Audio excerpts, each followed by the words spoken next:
कत्ल क्यों किया था? कोई गलती की होगी। इनके भाइयों ने। इतने छोटे बच्चे और इतनी बड़ी जुबान। इतना बड़ा वजीर और ऐसे नीच काम, भरे दरबार, शरेआम। गुस्ताखी की सजा मौत है। सजा मंजूर है पर झुकना कबूल नहीं। तुम्हें मौत से डर नहीं लगता? आपको खुदा से डर नहीं लगता? जुबान संभाल के बोल, बेखौफ। बेखौफ जीते हैं, बेखौफ ही मरते हैं। क्योंकि हम गुरु के सिंह हैं। सिंह?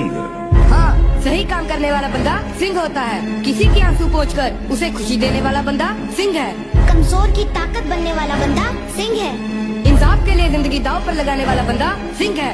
ओए सिंहो, इनके भाई इंसाफ की लड़ाई लड़ते थे जब तुम्हारे पिता ने युद्ध में उनका कत्ल किया। युद्ध में ना? उसे कत्ल नहीं, कुर्बानी कहते हैं। सांप के बच्चे सांप ही होते हैं। सच्चा ना?